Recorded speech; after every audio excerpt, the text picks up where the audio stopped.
Bueno amigos, ya estamos acá con el secretario de la Universidad Central de Venezuela y sociólogo Amalio Belmonte. Muchísimas gracias por llegar. Fue complicado el acceso hasta el Televen. Sí, fue una odisea, fue tanta odisea como ejercer el derecho al voto en Venezuela. Sí, Creo que es más estuvimos difícil viendo, el sí. segundo que el primero. Estuvimos viendo ya hace poco algunos mensajes que llegaban a nuestra cuenta en Twitter sobre lo difícil que está la movilidad por algunos puntos de la ciudad. Pero bueno, entremos en materia. El día de ayer la Mesa de la Unidad convocó un paro cívico por 24 horas. Veíamos el reporte que hacía el primer vicepresidente de la Asamblea Nacional, Freddy Guevara. Él señalaba un porcentaje bastante alto de cumplimiento. Sin embargo, veíamos en contraposición al presidente de la República decir que había sido un fracaso. Son dos Venezuelas, dos lecturas distintas. Sí, bueno, primero quiero comenzar por solidarizarme con el campus de Maracay de la Universidad Central de Venezuela, que ayer fue, diremos, agredido a estudiantes nuestros por gente armada y apoyada por algunos sectores del gobierno. Es decir, solidaridad con la Facultad de Agronomía y Veterinaria, con sus estudiantes, sus profesores y toda la comunidad. Bueno, en cuanto a lo que tú planteas, es lo siguiente: el presidente pareciera que estuviese extraviado desde el punto de vista, digamos, de la percepción de la realidad. Ocurrió un hecho tan importante como el 16 de julio, con donde hubo una expresión de la soberanía popular de forma que nunca había ocurrido en Venezuela. Eso no lo toma en cuenta, lo desdeña. Él entiende, él sabe que ocurrió, pero entonces él lo ignora. Y ahora el acto de ayer, que es una continuación de todas las actividades cívicas que ha llevado, diríamos, los sectores democráticos venezolanos, también no solamente que lo descalifica, sino que sataniza a quienes dirigen este proceso, a quienes él le adjudica la dirección del proceso. Y paradójicamente, cuando hubo más represión en Venezuela, que fue durante el día de ayer, creo que durante los últimos años, el día de mayor represión, de mayor cantidad de detenidos y de heridos, ocurrió ayer. Y entonces el presidente llama a la paz. Entonces tenemos una situación en la cual, como tú lo planteas, hay una cierta de bipolaridad. Por una parte se mueve la civilidad de forma activa, utilizando los recursos que da la Constitución, exigiendo votar, que es lo que sí, el derecho al voto, ejercer la soberanía popular, y por otra parte el gobierno niega esto, militariza la sociedad y además los está acusando de ser factores de riesgo. El gobierno dice que la oposición o los sectores democráticos son factores de riesgo para justificar la militarización y utilizar todos los mecanismos represivos considerando que hay un problema de seguridad nacional. Y eso obviamente es grave. Ahora, estos dos extremos, ¿cómo llegar al punto medio? Que en todo caso es lo que todos los venezolanos queremos, pues un entendimiento entre las partes, que se pudiera llegar, si se puede, a esa mesa de diálogo donde se cumplan realmente los acuerdos a los que se lleguen y se consiga una salida a la situación que estamos viviendo. Sí, lo ideal cuando hay un conflicto es que las partes se pongan de acuerdo de la manera más honorable posible.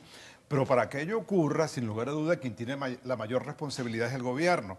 Y el gobierno, para que pueda dar un paso suficientemente serio, tiene que respetar el ejercicio del voto. Si esto se resuelve mediante la convocatoria de unas elecciones universales, donde cada quien pueda ejercer su derecho al voto. Pero fíjese, el presidente o el gobierno ha anunciado que hay elecciones regionales ahora a finales de año y las presidenciales que estarían para el próximo año. Entonces, el argumento que ellos utilizan es las elecciones nunca se han negado, están allí.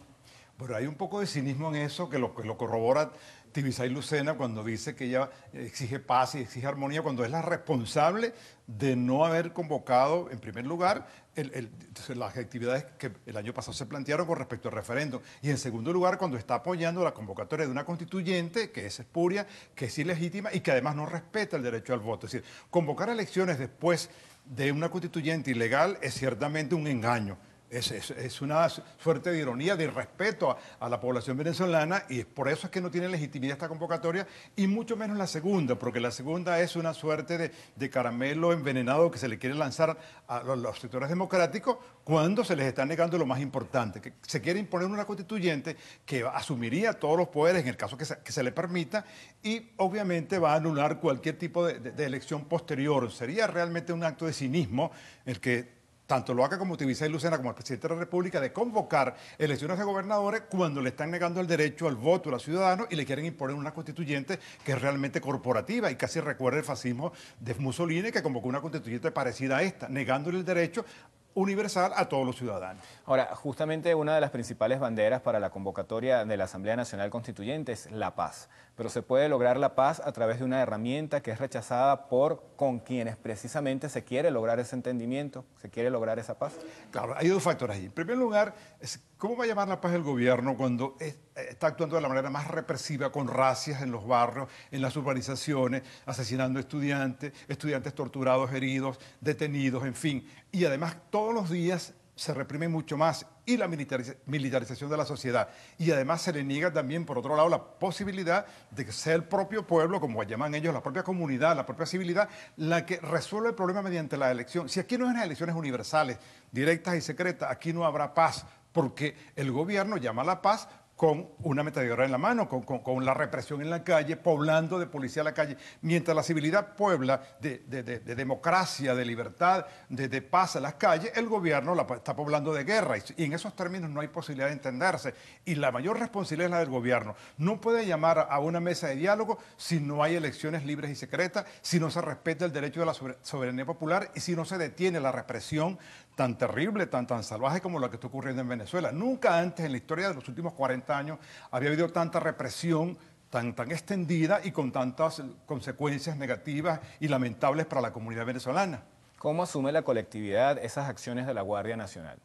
Yo creo que en este momento el prestigio de la Guardia Nacional, y es lamentable que sea así, está, diremos, cuestionado totalmente. Es decir, la actitud que ha tenido es una actitud incivilizada, una actitud de irrespeto, que además se acompaña no solamente de la represión en sí mismo, que ya es condenable, sino que además ahora se les roba a las personas, se asalta a las personas, se les humilla, se les destruye los bienes si tienen un automóvil. Es decir, que hay un comportamiento de la Guardia Nacional que realmente es incivilizado, es salvaje, y eso la desprestigia públicamente y es lamentable que sea así porque es una parte del Estado y obviamente debería actuar de forma tal que respete, que ayude a proteger al ciudadano y no agredirlo y acompañar al gobierno en una actitud que es contra el pueblo, contra la vida, contra la paz, contra la democracia y contra el derecho que tienen los ciudadanos a ejercer sus derechos públicos por la vía civil, por la vía democrática. El gobierno señala que no es la Guardia Nacional, sino que son algunos integrantes de la Guardia Nacional que han desviado ese camino.